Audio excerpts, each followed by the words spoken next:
vous le savez, la fête traditionnelle de Saint-Joseph est bien le 19 mars, et il est célébré comme époux très chaste de la Bienheureuse Vierge, et chef de la Sainte Famille, patron de l'Église universelle, terreur des démons, patron de chaque famille, et aussi patron de la bonne mort. Beaucoup de titres pour Saint-Joseph, et il y en a encore. Mais pourquoi une autre fête le 1er mai? Et disposons-nous de quelques prières à Saint-Joseph que lui a adressé le Padre Pio? Ce sont les deux questions auxquelles je vais répondre aujourd'hui.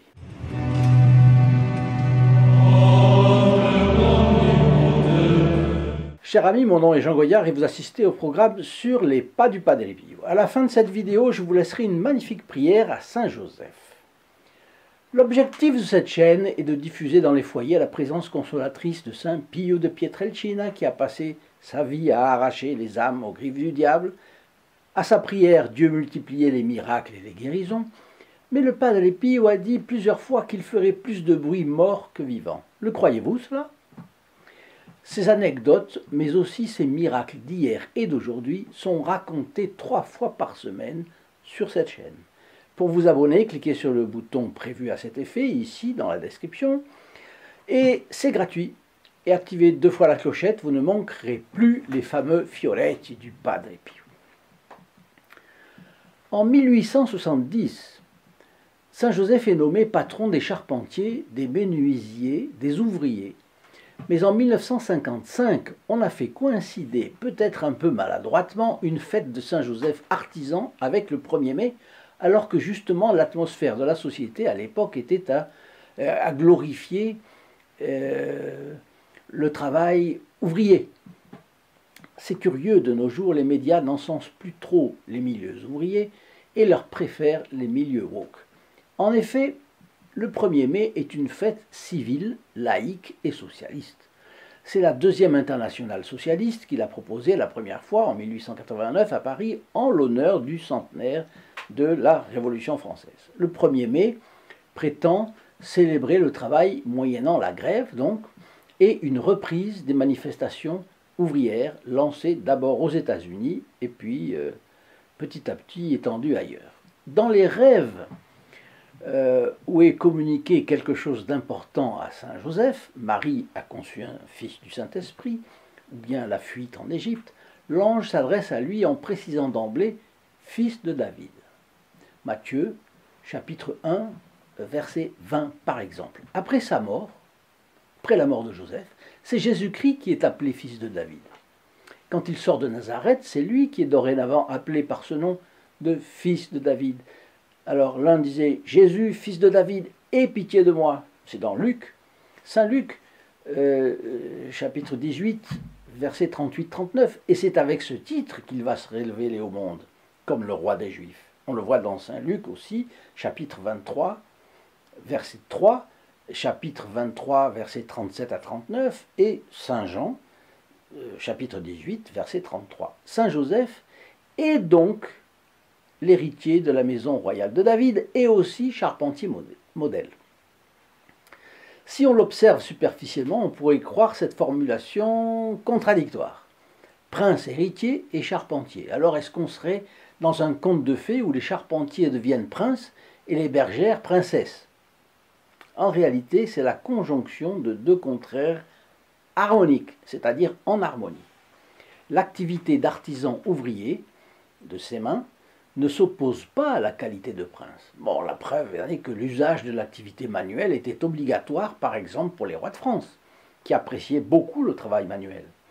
Louis XIII peignait, Louis XIV pratiquait le théorbe et la guitare, Louis XV tournait le bois ou l'ivoire et faisait des horloges, Louis XVI réalisait des serrures très élaborées. Dans 1 minute et demie, je vais vous dire comment se manifestait la dévotion du Padre Pio envers Saint-Joseph. Mais auparavant, je voudrais revenir sur le groupe des protégés du Padre Pio. Je vous en ai seulement dit un mot en introduction. Sans eux, ces vidéos ne seraient pas possibles. C'est ce groupe des fidèles de la chaîne qui, malgré les difficultés de leur vie personnelle, comme tout le monde, les problèmes d'argent, de travail, de famille, d'éducation des enfants, de santé, de solitude, que sais-je, rend matériellement possible la production de ces vidéos et la diffusion de l'enseignement du Padre Pio. Donc qu'ils en soient, une fois de plus, chaleureusement remercié de ma part et de la part de toute notre équipe, et de la part de tous les protégés du Padre Pio, et de la part de tous ceux qui bénéficient des fiolettes du Padre Pio et qui n'ont pas pensé encore à être protégés du Padre Pio. En reconnaissance, nos protégés du Padre Pio reçoivent de nombreux bénéfices spirituels. 54 messes sont dites chaque année à leur intention.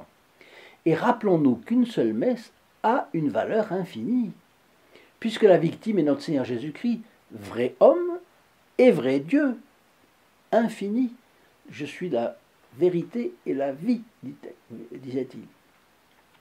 Le fait qu'il soit infini et la victime de valeur infinie, c'est ce qui confère à la messe sa valeur infinie. Le nom de chaque membre du groupe des Padre Pio est donc déposé aux messes des fêtes spéciales de l'Église et de Saint Padre Pio. Leurs intentions, leurs demandes de grâce spirituelle, matérielle, tant pour eux que pour leurs proches et leurs défunts, sont également déposées à San Giovanni Rotondo, où se trouve la sépulture du Padre Pio. Si vous voulez mieux connaître ce groupe des protégés du Padre Pio, c'est très simple. Il vous suffit de cliquer sur le lien affiché sous cette vidéo, www.st-padre-pio.fr, et de vous laisser guider. Vous y verrez leurs gestes militants et aussi les grands bénéfices spirituels dont ils profitent. Les grâces d'ailleurs, acquises par les mérites infinis du Christ à cause du sacrifice des messes, c'est le premier. Il y a les intentions de prière, bien sûr, nous prions pour eux. Tous les jours, il y a un chapelet pour les intentions spécifiques des personnes. Et enfin, de temps à autre, quelques objets de piété pour aider leur vie spirituelle. Mais revenons à notre histoire sur la dévotion du Padre Pio envers Saint Joseph. Padre Pio aimait distribuer autour de lui des images de Saint Joseph, au dos desquelles il écrivait de petites exhortations sur la puissance de son intercession. En voici quelques-unes. Que Saint Joseph t'aide et te guide à faire la volonté divine. Que Saint Joseph te considère comme étant toujours plus cher à son cœur et qu'il t'assiste durant ta vie et au moment de ta mort. Voilà, c'en était une deuxième. Une troisième, que Saint Joseph te fasse ressentir les effets de sa protection. Ou encore une quatrième, que Saint Joseph ne te laisse jamais seul, ne serait-ce qu'un instant, qu'il te soit une douce compagnie avec les bonnes âmes. À l'acteur Carlo Campanini, qui était fameux, qui a tourné jusqu'en Argentine, il a dit « Apprenez à confier vos intentions à Saint Joseph en lui confiant vos proches, vos problèmes et vous-même. » Sa fille spirituelle, Cléonis Morcaldi, était de San Giovanni Rotondo, elle y habitait et donc elle le voyait fréquemment. Et alors, elle était un peu ingénue, elle lui posait de temps en temps des petites questions et lui, il répondait toujours avec bienveillance. Et après, elle notait tout ce qu'elle avait entendu de sa bouche. Alors un jour, elle lui demande de lui dire un mot à l'occasion du jour de la Saint-Joseph. Et notre bon Capucin a répondu « Prie Saint-Joseph afin qu'il protège ton âme du même amour et de la même générosité dont il protégea Jésus. Et, comme il le défendit de Hérode, qu'il te défende d'un Hérode bien plus féroce encore, et qui est le démon. »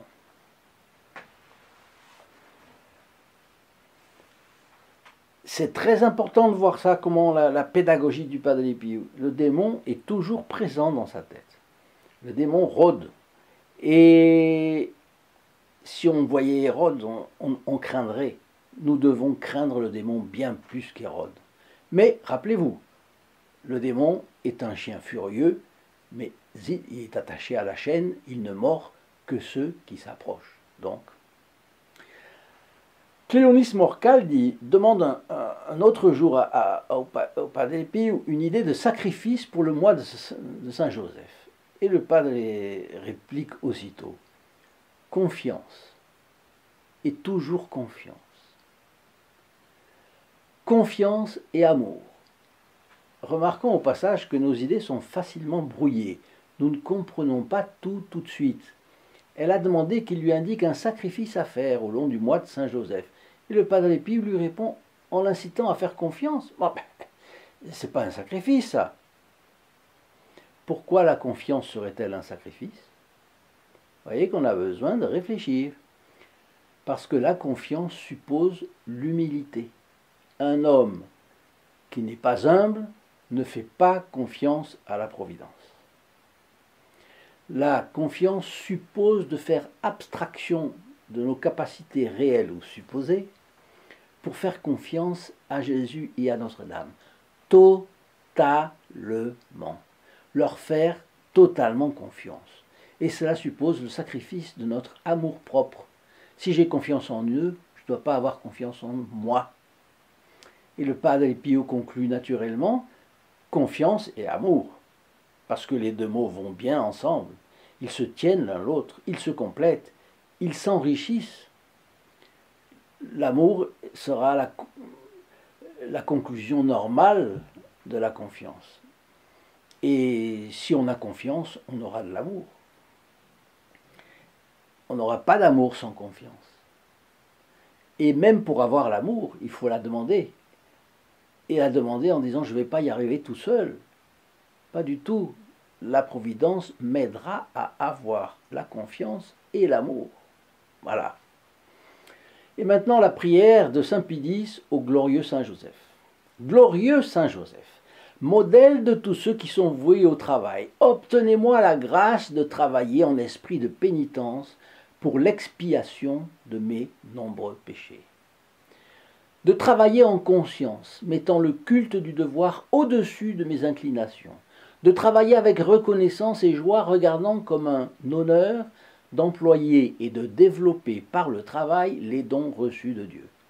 De travailler avec ordre, paix, modération et patience, sans jamais reculer devant la lassitude et les difficultés.